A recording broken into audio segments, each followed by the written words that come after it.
Hebrews. Okay, take out your Bibles, and if you need one, the ushers are coming down. They will give you one. If you don't have a Bible, get this, use it, keep it, it's yours. And also, what else do we need today? Come on, guys. Let's go. Let's see them. Get them out. Hebrews for Dummies. Let's go. We're going to be in this quite a bit today. All right. Let's see. How many of you have been in a courtroom in official capacity? You've either been in the courtroom for what? Don't tell me all the reasons. But you've been in a courtroom. Raise your hand. Okay.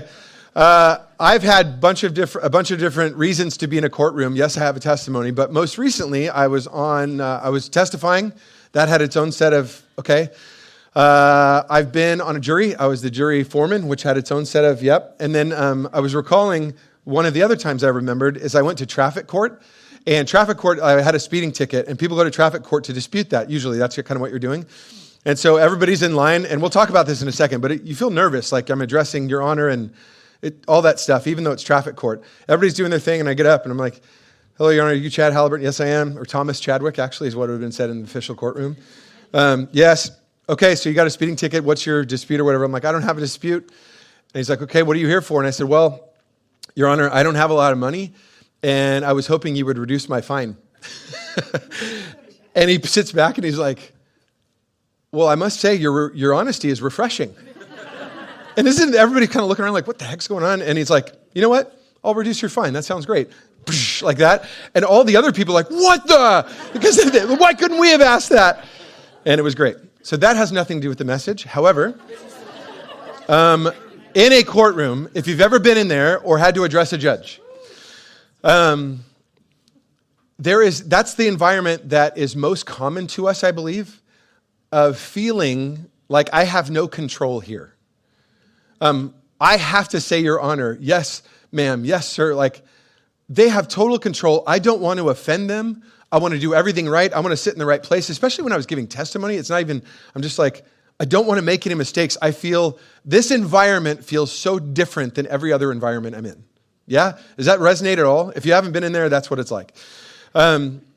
Take that times 1,000,000, an infinity million, for what Israel would have felt like when they thought of coming in the presence of God. We have no equivalent. We've grown up in the idea of Jesus has paved the way, all those kind of things. Thank the Lord for that. We're going to talk about it. But part of the background of what we keep doing every week is saying, what was it like for them when they read these words? What did it mean to them that we might miss just on our own cognition, our own understanding of the Bible? So we want to go in and go, when they hear that Jesus is the high priest, when they hear, walk right up to the throne of grace with confidence, what they would have thought would have been like, what are you talking about? Like, I know Jesus, Savior, like high priest. So what triggers when they say high priest? We're going to go through that. What triggers when you walk right up to the throne? Where did they have in their mind that was?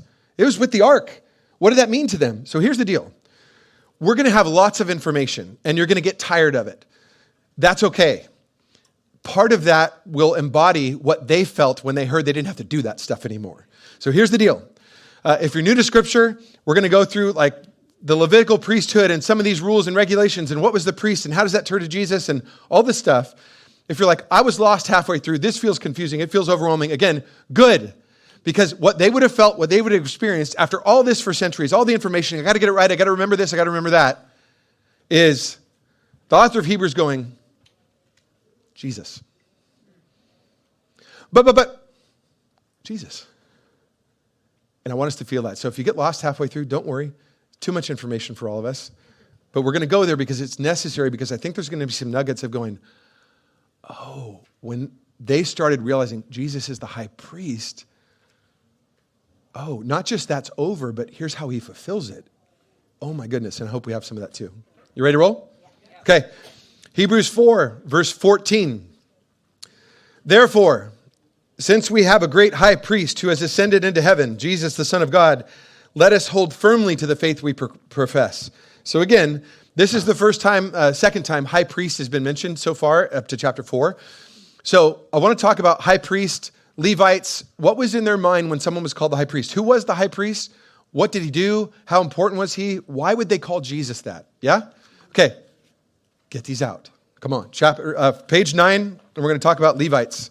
And here's the deal. I'm going to read a bunch from this, but the point of this is summarizing a bunch of complicated things, and I can't say better than I wrote it, so we're just going to read what we wrote a long time back in the day. Okay, Levites, here we go, top of 9. You ready?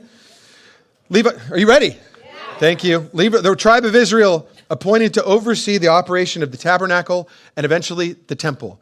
The tabernacle and temple, as we're going to see today, that's basically their church building, right? This is the equivalent, that kind of thing. They were responsible for the setting up, tearing down, and caring for the tabernacle as it wandered around in the desert for how many years? 40. They were responsible for the administration of the gifts and worship. The priests came from the specific family line of Aaron within the tribe of Levi. Jason from Oak House is a Levite. For real, you should ask him about it. And that's not a joke. So Jason Kenswicki was carrying Bibles down in the front. I'm like, that's him right there. He's a Levite. Look at him. That's a real live Levite, and he totally is. That's it. Here we go. Next. Let's look at the overview. First, the graphic one. Here's what I want to show you.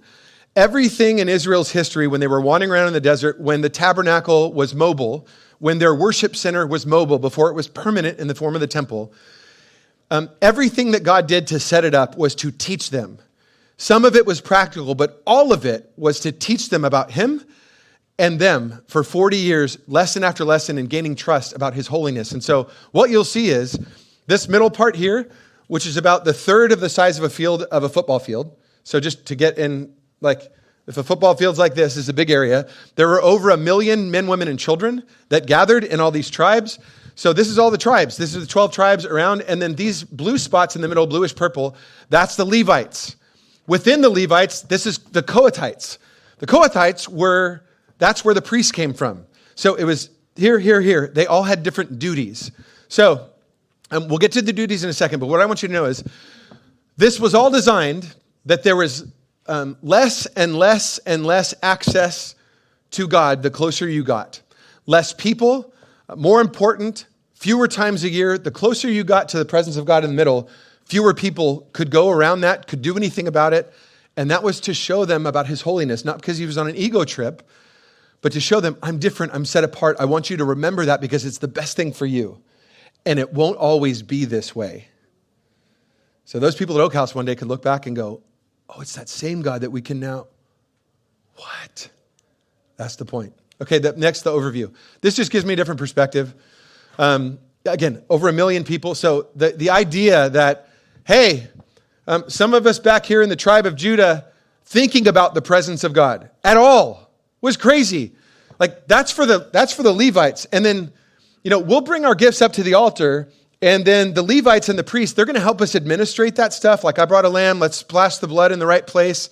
My grain offering, here's my free will offering, let's do all that. But going inside there, we would never consider that. We barely are welcome up there at all. We're back here in the back. So they would have had those things in their mind when they think about the Levites. So next, within the Levites, like I said, that one clan are the priests. Not the high priest yet, but just the priests who are a more select group. They had closer access to God. And again, the Lord said it won't always be this way. So page 9 again, halfway down, the priests. The priests are the elite group within the Levites in charge of leading the worship lives of Israel.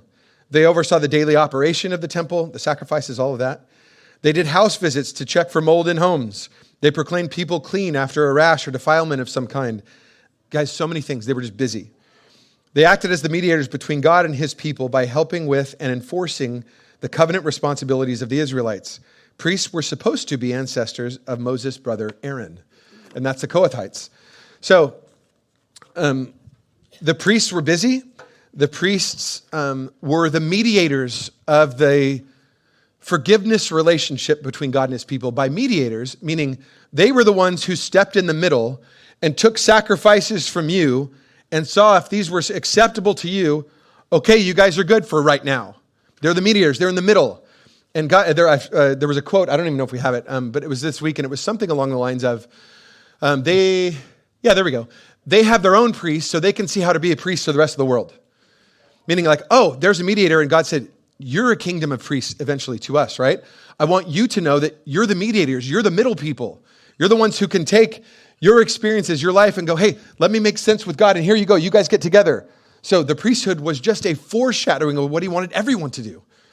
But back then, it was the priests, and they were doing their job. So let's look at the tabernacle. So this is a zoom in on that part that's about a third of the size of a football field. And we've done this before in Leviticus. We're not going to do it all today. But the symbolism is fascinating in all this and how it points to Jesus. It's amazing. It's just flawless. But in general, all in here, the priests, the Levites were the ones who were responsible for setting up and tearing down this thing. So not the Kohathites within the Levites, but other Levites. This was like set up and tear down church in a middle school. Like God says, go, the cloud moves, you go, and you set it all up. The priests were responsible for anything in here. Only the priests carry it, and you can only touch it in a certain way. If you touch it in the wrong way, someone's going down. So for them, the holiness was physical, it was spiritual, it was the whole thing. They're like, anything in here, but especially in here, but especially in here, you got to be careful the closer we get. So Levites helping with everything. In here, the priests accepted sacrifices for people, like I said, grain offerings, wave offerings, fellowship offerings. But behind the altar, this was Levites. Behind the altar was only the priests up till right here. So we're not going in there yet. Just the priests in here, the showbread, the candles, the incense, all the regulations God had for his holy place, the priests were responsible. And what's the little place called? So if you don't know, there's a curtain in this traveling tabernacle, and then in the temple, there's a curtain that sections off this little place into two parts.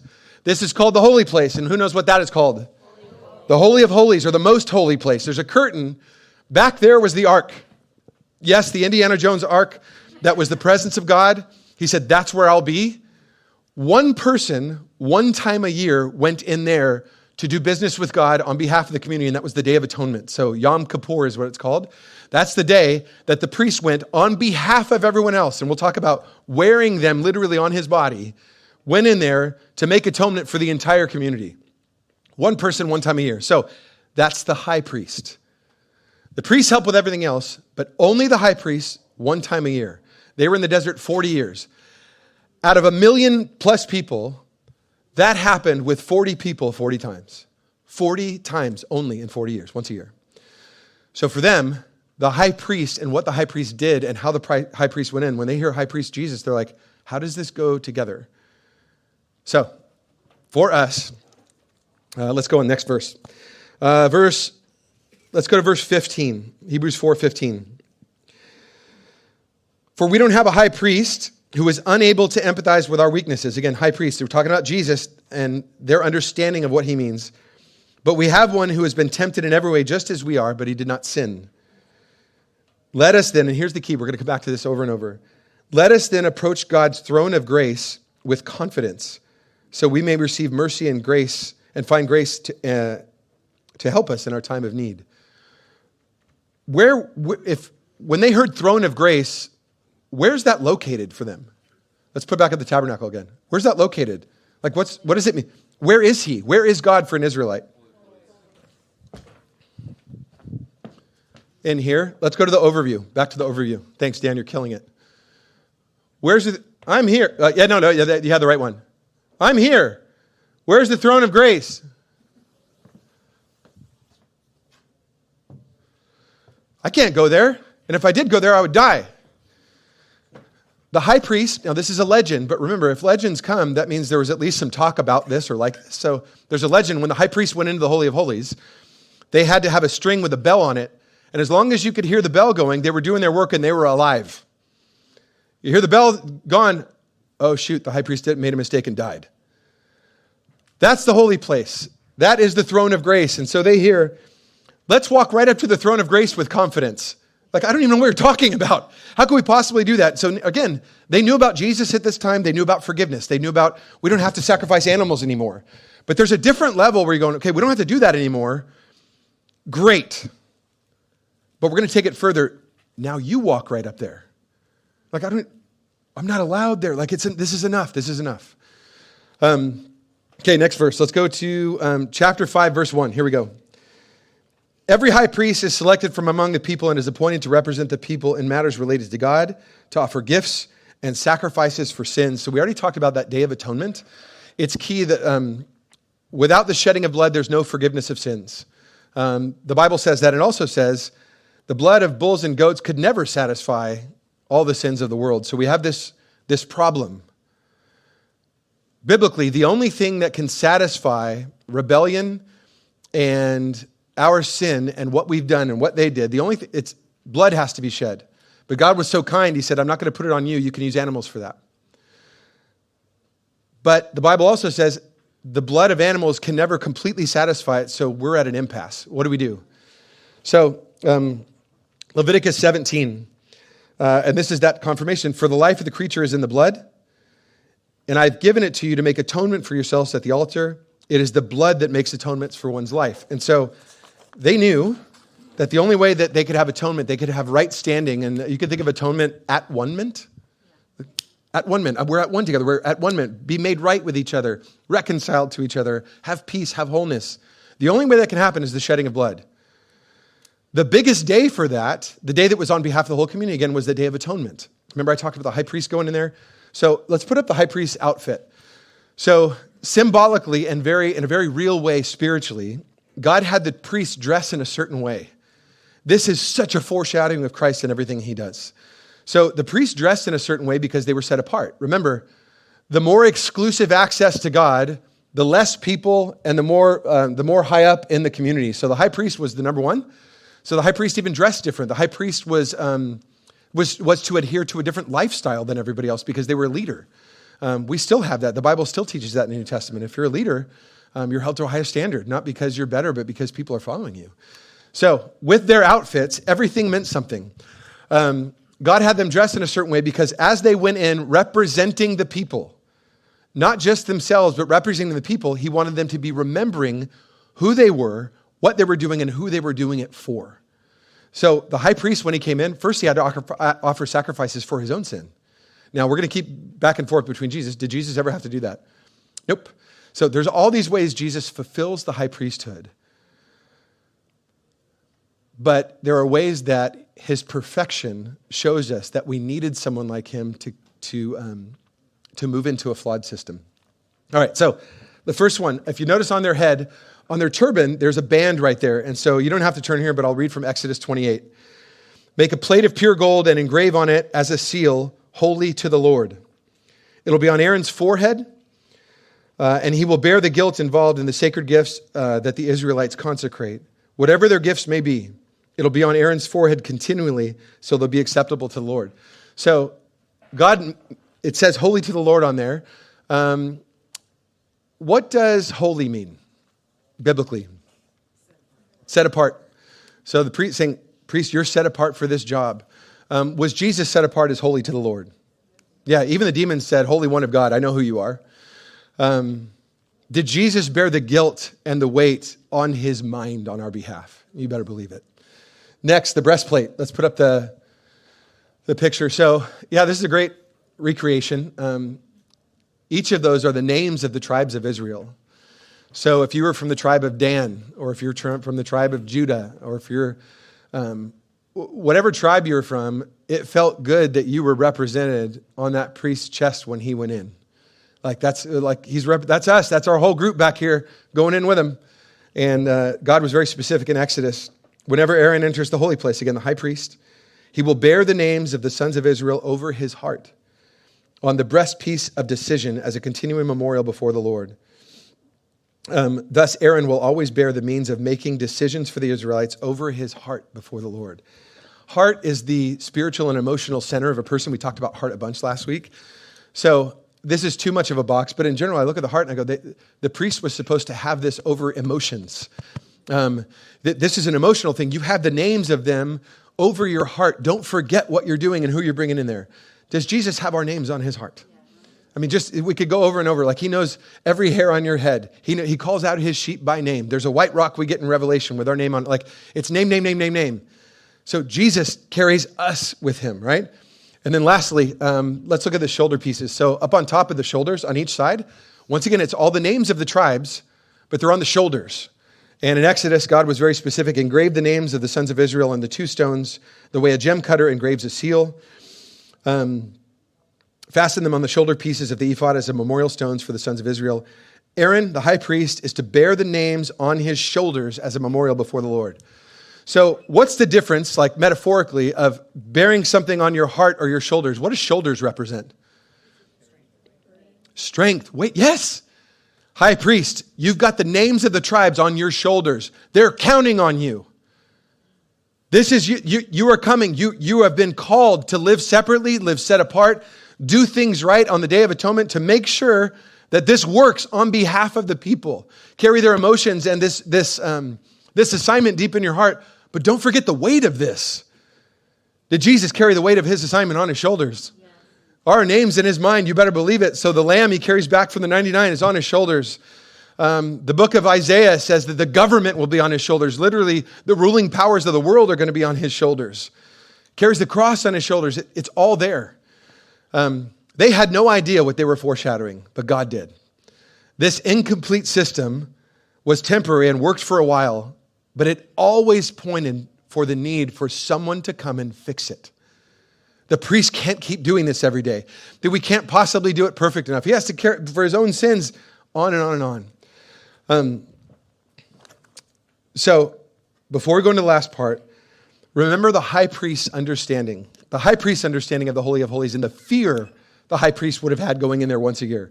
My number got called. It's me this year. Not even all the high priests ever got to do it. It was just 40 of them. And once we get to the temple, there's more.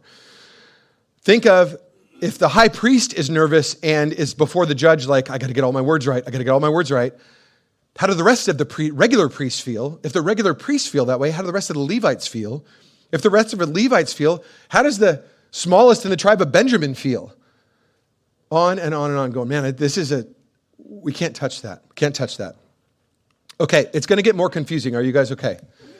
Some of you may just flat out tune out for the next 2 or 3 minutes, and that's okay.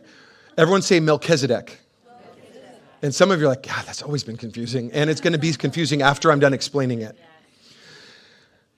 Not only would the readers and the understanders, because they understood this and were told this far, far before it was written down as the book of Hebrews and passed around. So whenever they got this information, either now or before, they would have first been thinking of the priesthood going, okay, one person replaced that whole system?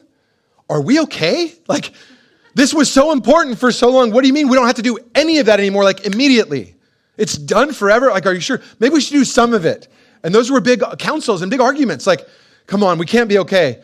Those were big questions. The other questions are, if this one person, which, he rose from the grave, totally, he sacrificed his body, but is he qualified to be a priest?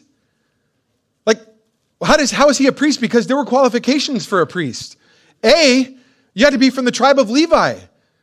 Jesus was from the tribe of Judah. This doesn't work. How can this work? And the author of Hebrews goes, let me answer all your questions in talking about someone named Melchizedek.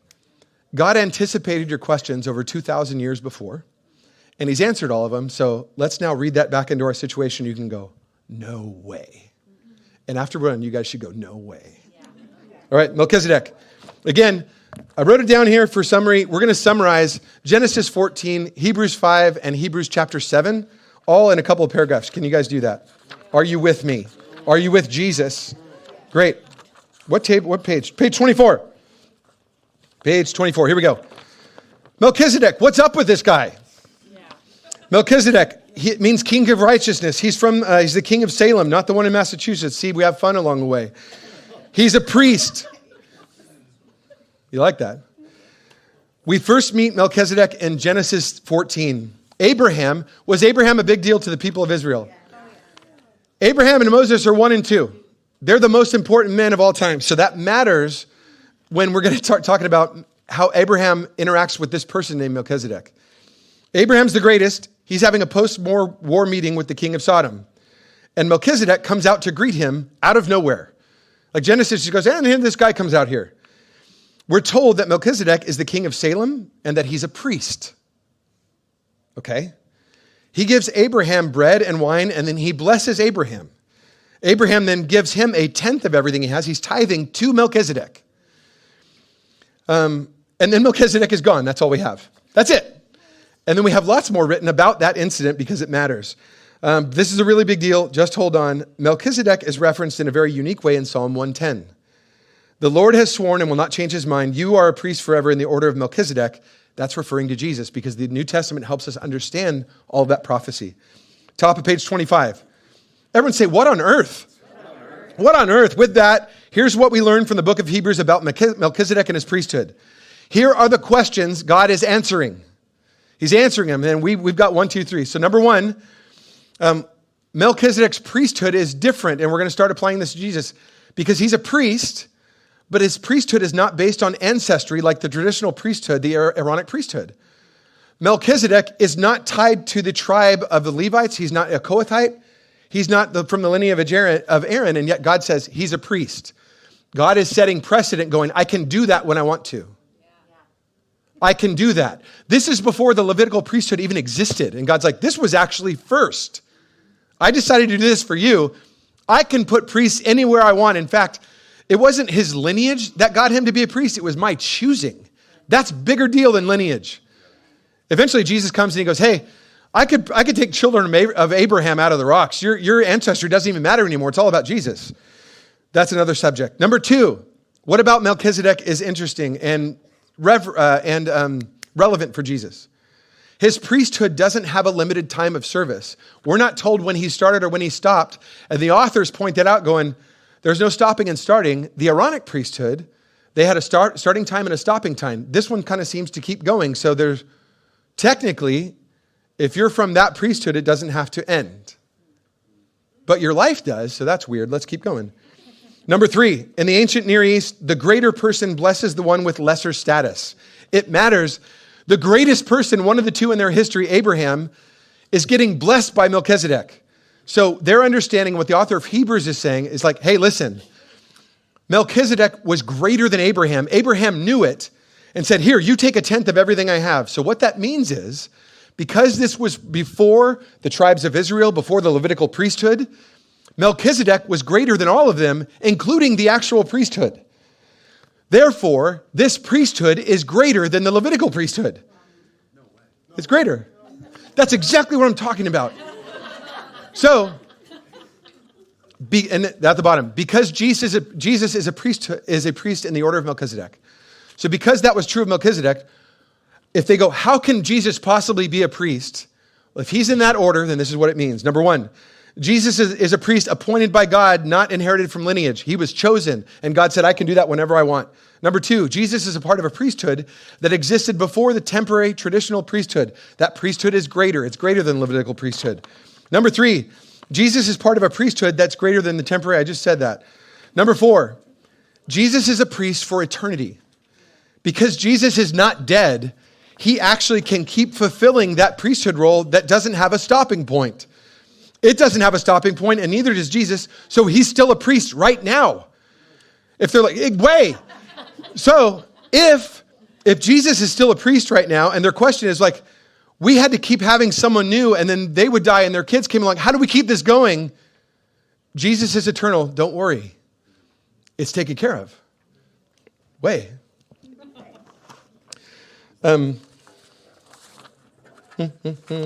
Okay. Hebrews 4:14. Therefore, since we have a great high priest who has ascended into the heaven, Jesus, Son of God, let us hold firmly to the faith we profess. And then verse 16, back to this again. This is the all-important one. Here we go. Guys, with all of that in mind, their understanding, their mind, what it meant to be, what the throne meant, the thing we've been born into and didn't even realize it. Let us then approach God's throne of grace. Where was that?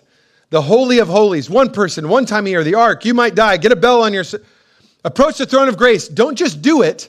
There's two parts of this. First of all, that you can walk right up to the throne of grace is part one. They would have been like, are you kidding me? What? How could I ever?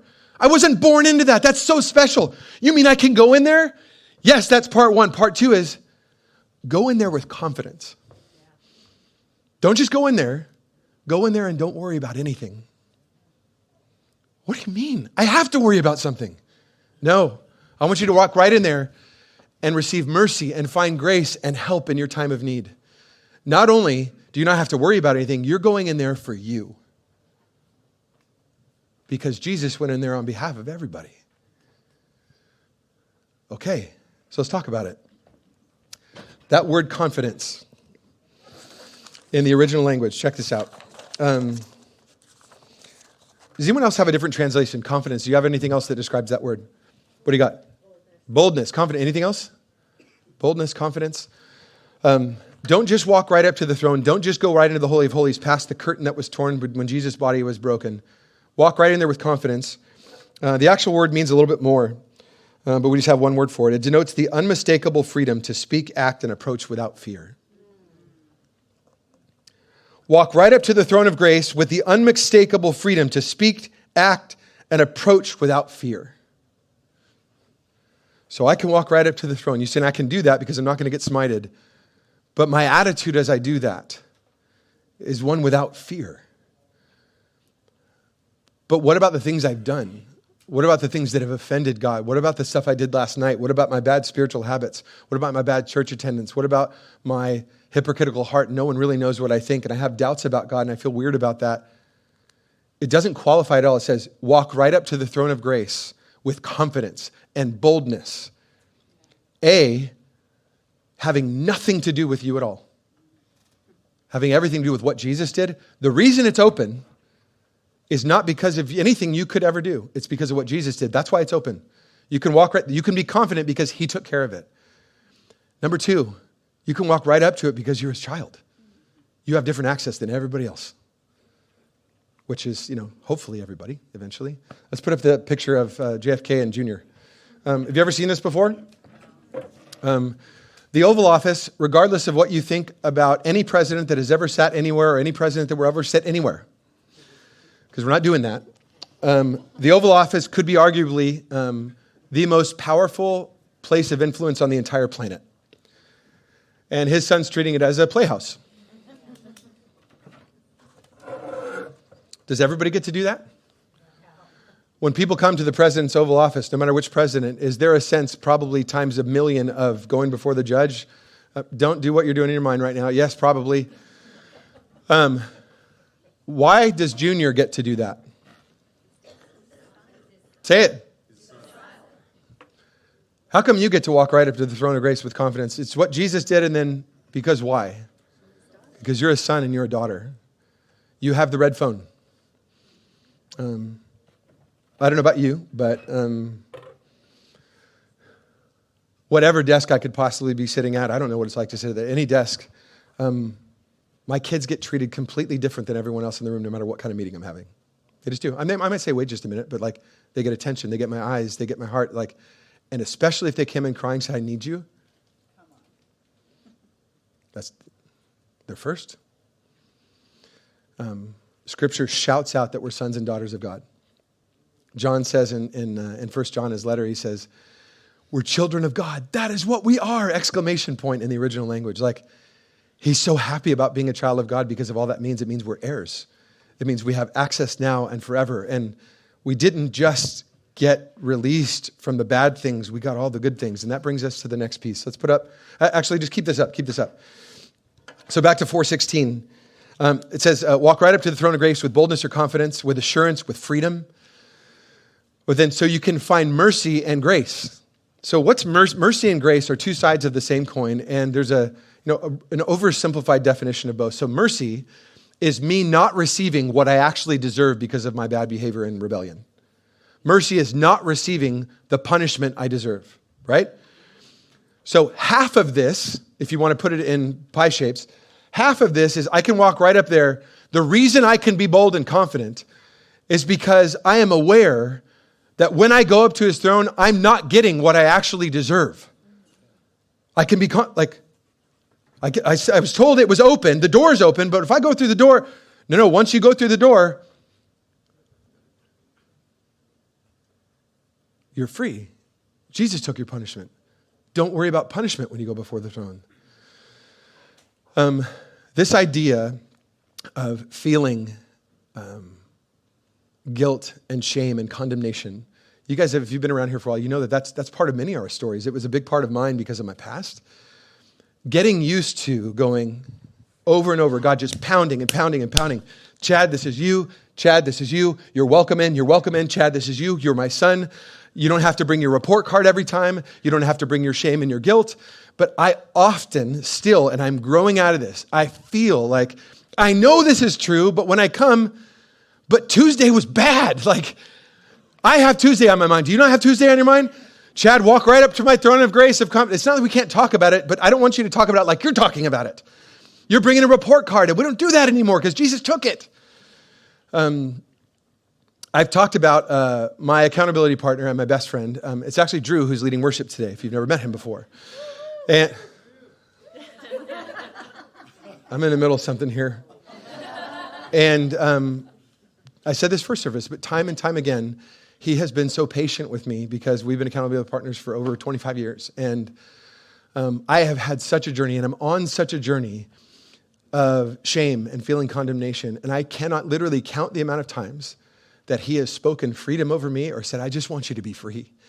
Because I would come with, I just feel so guilty, and I know I'm free, and I know I've been forgiven, but I can't get this out of my head. And some of that's anxiety, and it's all the ways the enemy gets in. And we have to have people around us to remind us of going, no, go, no more shame, no more condemnation. And we need a group to remind us of that, because on our own, we have no chance. That's mercy. The other side of that is grace.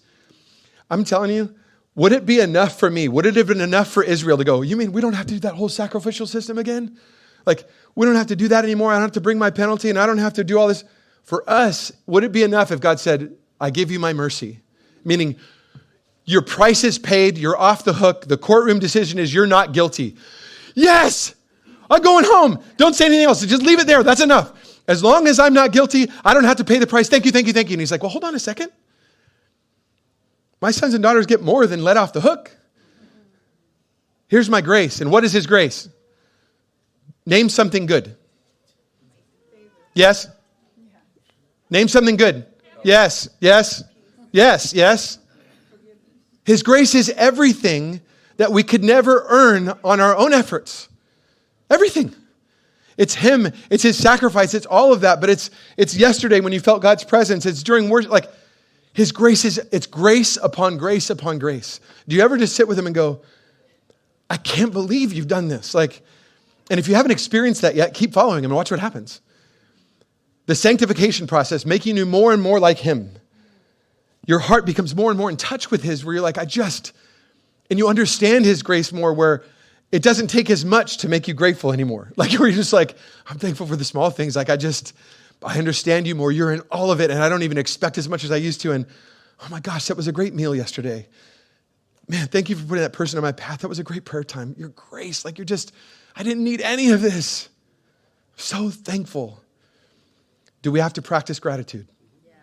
We talked about that last week. It's good to practice gratitude because our hearts don't go that direction, because we live in an infectious place that is pounding at us all day long, just snarkiness and grumbling and dissatisfaction and entitlement. If you look for all that, you'll find it. You will. But if you look for gratitude, you'll find it in the little things. Lastly, he says you can find help in your time of need. Thank God. Just take this in. God says, if you come to my throne, I'll give you help when you need it. I'll give you help in your time of need. Anyone have a need today? Anyone? Just 4 of us, right on. Give you help in your time of need. It was literally like 2 weeks ago. I was driving in a neighborhood around our house and didn't know what I was it has nothing to do with this. It was pre this. And as I've told you guys before, I like to walk and pray. I like to go to a spot and pray out loud. I need to be by myself. And there are a number of places around this county that I could go to, and I remember exactly what was going on and how painful it was. There are also equally good ones where I can shout and give gratitude. So they're both, because God set me free. But there's some where I was in the throes with God in such a way that I see that place and I literally have a traumatic reaction, because I remember what my prayers were like. Begging God to help me. Begging God to go, I can't get out of my head. Begging God to go, like, I just want to change. Begging God for forgiveness. Begging God because he gave me another chance, and I don't think he should, just over and over. There's this one specific spot, and I drove by, and I haven't driven by it in years. And immediately I looked at the spot, and I remembered it was on the side of a hill overlooking a valley. And I remembered everything I was praying about. I remember what was going on. And I just started weeping in the car because I was so grateful for what God had done since then. And he doesn't, what I don't mean is, and he's going to answer every prayer. I don't mean that. I mean who he's been and what that situation, how that situation has morphed into a different understanding and existence for me because of God's faithfulness. But I remember the begging. I remember like, please change this, please change this. And I just drove by going, you've worked that out and changed it in ways I had no idea. Thank you so much. Like, you were with me in that. You were with me. And I was begging you. I needed help. And I was saying, God, I need help. God, I need help. Vocalizing this to you. And you gave me help. Thank you, God. We can do that. So what happens when we walk up to the throne of grace? And worship team, you guys coming up. What happens when we walk up to the throne of grace? You might first have to recognize your sonship or your daughtership. And if you need to accept Jesus today and go, by the way, I want to do this, do it. You don't need a pastor to do it. You don't need a friend. Just, God, I'm in. I want to do this. If you're someone like me who the report card has kept you from going, I don't even want to walk up there, maybe that's what you need to practice. Do you need mercy today? Do you need to be reminded that as a Christian, if you're a Christian, you're not going to be punished in the way that you deserve? Do you need to be reminded of grace? Do you need gratitude for all the extra that God's put in your life? And are you someone who just needs help? Do you need help? God, I have a time of need right now. I need help. Can we cry out to him? Yeah? So the band's going to lead us. I'm going to open the front. And, like I said, Drew's my accountability partner. We could talk about all of his sin. He needs a lot of grace. Like, I've heard all his stuff, too. He's so much sin. Wow. He's so much sin. So much sin. That being said, would you do this? They're going to play and sing over us for a bit. Could you try? I will try with you to consider, if you walked right up to the throne of grace, what would God say? Not what would you say?